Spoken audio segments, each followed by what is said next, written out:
Hello friends, welcome back to our channel SJ Gupta. दोस्तों, आज के वीडियो में हम एक ऐसा टॉपिक डिस्कस करने वाले हैं जो एज अ टैक्स पेयर आपके लिए जानना बहुत जरूरी है, क्योंकि आपकी एक गलती से आपकी नेक्स्ट रिटर्न फाइल नहीं कर पाओगे, मतलब आप इनएलिजिबल हो जाओगे अपनी आगे की रिटर्न फाइल करने के लिए। भले ही आपने प्रॉपर इनवॉइस इशू किया है, टैक्स पे किया है, बट आपने रिटर्न फाइलिंग करते वक्त कुछ गड़बड़ कर दी तो आपको तुरंत एक नोटिस आ जाएगा इस न्यू प्रोविजन के हिसाब से। एंड अगर नोटिस का आपने सेटिस्फैक्टरी रिप्लाई नहीं किया तो आपको या तो टैक्स पे करना पड़ जाएगा। अगर आप टैक्स पे नहीं कर पाते हैं तो आप नेक्स्ट रिटर्न जो आपके एप्लीकेबल है वो फाइल नहीं कर पाएंगे। तो चलिए जानते हैं इस न्यू लॉ के बारे में। सो बेसिकली ये है रूल 88C। ये रूल नोटिफिकेशन नंबर 26/2022 के थ्रू आया है। ये रूल जो है ये बोलता है कि किस तरीके से आपका जो डिफरेंस है जो जीएसटीआर 1 और 3B में आ रहा है टैक्स का, वो किस तरीके से एक ऑफिसर डील कर सकता है उससे।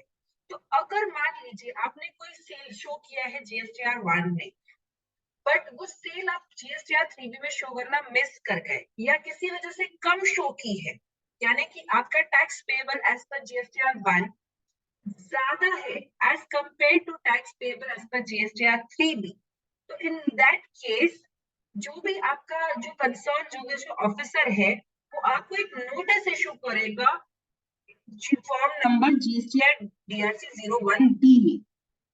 ये एक नया फॉर्म है जो एप्लीकेबल हुआ है post introduction of rule 88C।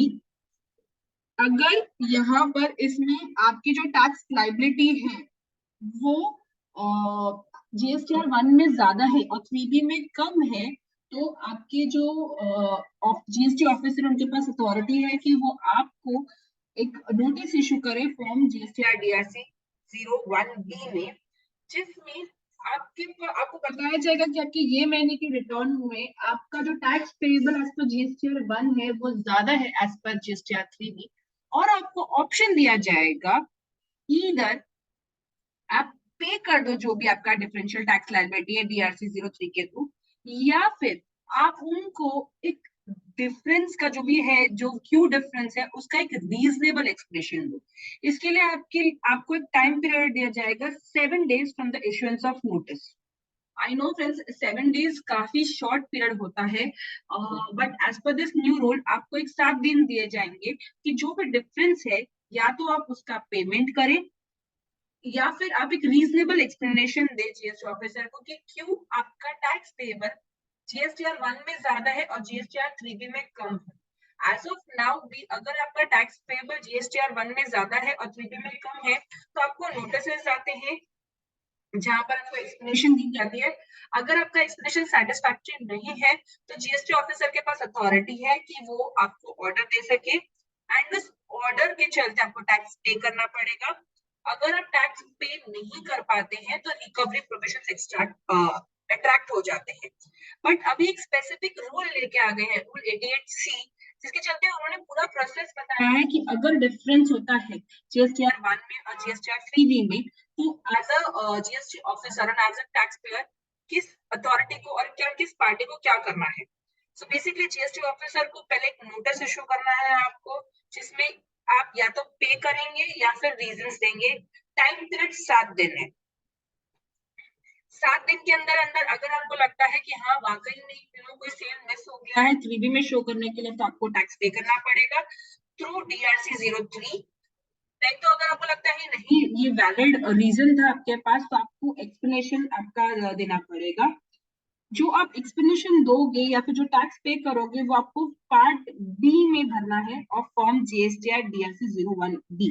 So basically part A में नोटिस आपके पास आता है, पार्ट बी में आपने जब पेमेंट कर दिया तो उसके डिटेल्स देने हैं, या फिर पेमेंट नहीं किया है और आपको लगता है वैलिड एक्सप्लेनेशन है या वैलिड रीजन है उसके लिए, तो आपको पार्ट बी में वैलिड रीजन देना है। अगर 7 दिन के अंदर अंदर पेमेंट नहीं करते हैं तो वो ऑफिसर के पास अथॉरिटी है कि वो आपके अगेंस्ट एक ऑर्डर पास कर सके, या फिर आप रीजन देते हैं जो उन्हें सेटिस्फैक्टरी नहीं लगता है तो वो आपके सामने ऑर्डर पास करके रिकवरी प्रोसीडिंग्स शुरू कर सकते हैं सेक्शन 79 में। तो आपको बोलो कि अभी भी तो यही प्रोसेस होता है जहां पर नोटिस आता है और हम रीजनेबल एक्सप्लेनेशन देते हैं। अगर ऑफिसर सेटिस्फाई नहीं होता है तो वो ऑर्डर पास करते हैं। So let me tell you, 88C basically process oriented है कि एक प्रोसेस स्पेसिफाई किया गया है कि ये process as a officer GST officer को फॉलो करना है। इसमें टाइम पीरियड भी दिया गया है जो कि है 7 days। यहाँ पर लिखा हुआ है कि कितने दिनों में आपको रिप्लाई करना है। इनिशियली जनरली कोई नोटिस आते थे जीएसटी डिपार्टमेंट से तो generally time period of 30 days दिया जाता था, बट इस न्यू रूल के हिसाब से आपके पास सिर्फ 7 दिन है जहां पर आपको या तो टैक्स पे करना है या फिर रीजनेबल एक्सप्लेनेशन देना है। अब रीजनेबल एक्सप्लेनेशन क्या होता है ये इसमें कहीं लिखा नहीं है। So as a personal view मेरा जो है, मुझे ऐसा लगता है कि काफी सारे लिटिगेशन इस चीज पे आएंगे क्योंकि क्या चीज रीजनेबल है ये पर्सन टू पर्सन डिपेंड करता है एंड कोई स्टैंडर्ड गाइडलाइंस नहीं है कि किस चीज को रीजनेबल एक्सप्लेनेशन माना जाएगा। इसके अलावा और एक क्लॉज इंसर्ट किया गया है इसी पॉइंट से रिलेटेड जो कि रूल नंबर 59 में किया है। उसमें लिखा है कि अगर एक रजिस्टर्ड पर्सन को इंटीमेशन दिया गया है अंडर रूल 88C जो भी हमने डिस्कस किया है और उन्होंने वो टैक्स नहीं पे किया है तो इन दैट केस वो अपना सब्सिक्वेंट टैक्स पीरियड्स का GSTR-1 और IFF फाइल नहीं कर पाएंगे। तो इस केस में ये एक बहुत ही बड़ा चेंज है। पहले अगर आपके पास डिफरेंसेस होते थे तो आपके पास टाइम पीरियड था 30 days का जो रिड्यूस करके 7 days कर दिया है। उसके बाद में अगर सपोज आप डिफरेंस है बट आप और जो जीएसटी ऑफिसर है वो सेम लाइंस पे नहीं है तो आपके पास हमेशा एक ऑप्शन होता था कि आप जो नोटिस हुआ है उसके सामने ऑर्डर मिलने पर आप अपील फाइल कर सके। बट यहाँ पर क्या कर दिया गया है, यहाँ पर पूरा ऑर्डर आने के बाद आप next GSTR-1 and IFF file नहीं कर पाएंगे जब तक आप वो टैक्स पेमेंट नहीं कर पाते या फिर वो रीजनेबल एक्सप्लेनेशन नहीं दे पाते हैं।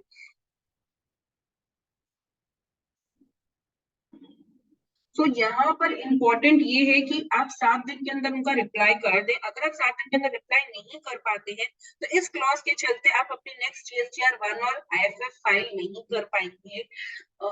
आज सच अभी तक कोई मैकेनिज्म नहीं बताया कि किस तरीके से आपका GSTR-1 और IFF फैसिलिटी ब्लॉक कर दी जाएगी। और अगर मान लीजिए आप रिप्लाई कर देते हैं फ्यूचर में तो क्या वो अनब्लॉक किया जाएगा, और अनब्लॉक किया जाएगा तो आपको किस तरीके से अनब्लॉक करना है ये भी नहीं बताया गया है। इसमें ये जो नया रूल है बिगेस्ट प्लस पॉइंट जो अभी तक मुझे दिखा है इसमें कि इसमें अभी तक ये रूल एप्लीकेबल नहीं हुआ है। यानी कि ये जो नोटिफिकेशन आया है इसमें जो भी चेंजेस आए हैं वो एक डेट टू बी नोटिफाइड से एप्लीकेबल होंगे। तो एज सच ये जो न्यू रूल है, न्यू रूल 88C वो अब तक इम्प्लीमेंट नहीं हुआ है। एक सेपरेट नोटिफिकेशन आएगा जो बताएगा कि ये रूल कब से एप्लीकेबल है। एज ऑफ नाउ मुझे ऐसा लग रहा है पर्सनली कि आपको जब रिटर्न भर रहे हो तो आपको इंश्योर करना है कि जो आपने टैक्स GSTR-1 में शो किया है वो 3B में भी शो करो। इन केस आप नहीं शो कर पाते हो या फिर डिफरेंसेस है तो आपको बैकएंड पे एक वर्किंग या फिर कुछ अपने लिए एक वर्किंग पेपर तैयार करना है जहां पर आप लिख सको या फिर जॉट डाउन कर सको कि क्यों ये डिफरेंसेस है, ताकि फ्यूचर में जब भी ये रूल एप्लीकेबल हो आप मेंटली प्रिपेयर रहेंगे वो डिफरेंसेस रीजनेबल एक्सप्लेनेशन देने के लिए। एंड उससे ज्यादा आप ये मेंटेन रखोगे, अपने आप एक डिसिप्लिन कल्चर ले आओगे कि आपका जो सेल है वो GSTR-1 और 3B में सेल जा रहा है। तो आई होप दोस्तों आपको ये रूल बहुत अच्छे से समझा हो। अगर इस रूल से रिलेटेड कोई भी क्वेरीज हैं तो आप नीचे कमेंट सेक्शन में लिख सकते हैं, हम कोशिश करेंगे इसका जवाब देने के लिए। Thank you.